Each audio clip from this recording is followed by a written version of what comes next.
Satrio Piningit itu pasti ada nggih. Insya Allah dari penerusnya Pak Jokowi ini. Bisa dijelaskan ya? Tentang pasti ada itu. Jadi leluhur kita itu kalau mencermati zaman dan waktu itu tepat sekali. Dan saya juga termasuk setia, pengagum, tekun untuk mengikuti apa yang difatwakan oleh leluhur. Berkaitan dengan Satrio Piningit, saya pasti sangat percaya sekali. Karena apa? Karena semua peristiwa kehidupan manusia itu selalu dilihat dan harus dilihat dari konteks kacamata politik. Artinya situasi baik lokal, nasional ataupun internasional. Kalau kita lihat situasi internasional, kita itu dalam kondisi yang tidak kondusif, ya. Kondisi yang tidak mapan. Terbukti bahwa satu sama lain hampir seluruh negara-negara itu mengalami suatu keadaan sosial, politik, ekonomi dan kenegaraan yang hampir tidak bisa dipastikan oleh umat manusia di mana dia itu berada dalam negara itu. Untunglah ada 1-2 negara yang sangat yakin dengan budaya leluhurnya, dan ini 2 negara atau 3 negara itu boleh saya katakan menjadi satu kacamata buat kita. Satu adalah Korea Selatan. Manusia seluruh dunia itu bingung karena COVID-19, tapi Korea Selatan kondisinya 0% dari COVID-19. Luar biasa. Kenapa ada begitu? Nah, ini pasti sana menekuni jejak-jejak luhurnya. Yang kedua adalah negeri Belanda, yang dulu VOC-nya pernah menjajah kita selama kurang lebih 500 tahun. Di negeri Belanda, penjara itu 1 orang saja tidak ada. Entah itu tukang copet, entah itu kriminal, rampok atau maling, tidak ada. Apalagi koruptor, tidak ada sama sekali, ya. Itu 2 negara. Yang ketiga, negara Cina. Karena Cina itu akhir-akhirnya dipepet terus oleh kondisi politik, khususnya dari Barat. Akhirnya Cina menengok kembali apa yang dilakukan oleh para leluhur. Entah sistem pemerintahnya, entah sistem kesehatannya, entah sistem pergaulan kemasyarakatan. Padahal penduduk Cina itu 1,3 miliar dolar. 1,3 miliar manusia. Bahkan kemarin, kira-kira beberapa bulan yang lalu, presidensi itu pimpinan yang sekarang itu mengumpulkan di salah satu hall. Kabinet menterinya sama sekali tidak ada yang pakai masker.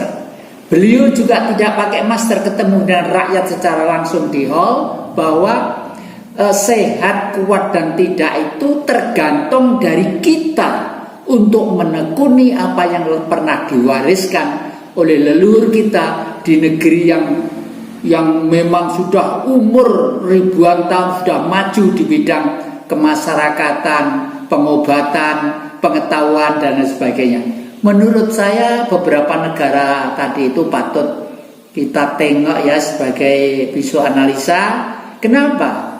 Sementara ini kita yang menganggap satu bangsa yang berkepribadian adiluhung, ya, dan Bung Karno tokoh sosok yang sangat hebat di dunia. Kok kita sekarang ini mewarisi hidup seperti ini? Pasti ada yang keliru, pasti ada yang salah. Saya juga mengucapkan terima kasih kepada rekan-rekan media, khususnya dalam hari ini kepada Cakrawala Institute. Saudara saya Cakrawala Institute. Ternyata dengan beberapa VR yang menyampaikan apa unek-unek hati saya kepada mereka, waduh, saya itu boleh dikatakan tidak sempat tidur. Tanggapannya luar biasa gitu. Terpaksa harus mentolo kalau jam 3 sampai jam 5 pagi itu harus saya off-kan. Jadi mohon maaf pada saudara-saudara ya. Kalau masih siang, masih agak sore mungkin saya masih bisa. Bahkan yang aneh lagi, ada seorang ibu dari Bekasi ya. Mbak, saya mau ke sana, Mbak. Ini siapa? Saya seorang ibu di Bekasi. Saya pengen ketemu Mbah. Bu, ongkos sekarang itu lah mahal dan situasinya seperti ini. Video call kan bisa, enggak, pokoknya saya harus nyenggol baik. Kalau sudah begitu itu saya nangis. Kesimpulan saya, akhir-akhir ini memang kita itu butuh suatu pencerahan. Betul, supaya pencerahan. Kita ini menjadi orang yang hidup di bumi itu memang harus damai, tentram, gembira ya tak? Untuk gembira, damai, tentram dan hidup guyub rukun sebagaimana leluhur kita pernah melakukan. Berkali-kali saya katakan, Majapahit pada tahun 1341 itu menguasai 2/3 dunia dan kuasa selama kurang lebih sekian ratus tahun. Mustahil kalau tanpa ada ilmu di sana. Oleh karena itu kalau akhir-akhir ini mungkin berkat villa dari Cakrawala Institute juga sampai ada orang Jerman, Jepang, Thailand semua menulis buku Majapahit harus lahir kembali lah. Inilah cocok dengan gambaran saya bahwa Satrio Piningit pasti akan hadir. Jadi kehadiran Satrio Piningit juga dibarengi dengan kondisi masyarakat. Betul. Bisa dijelaskan gitu.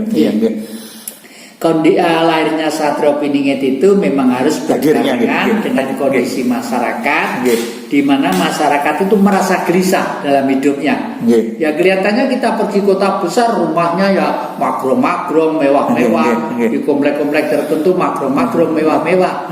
Tapi akhir-akhir ini penjenengan dari Cakrawala Institute tahu sendiri. Sampai rumah gentengnya rontok kabeh, sampai tidak ada penghuninya, lampunya nyala tapi tidak ada penghuninya. Artinya apa? Mereka itu hidup dalam kegelisahan, dalam kegelisahan batin meskipun dia orang mampu.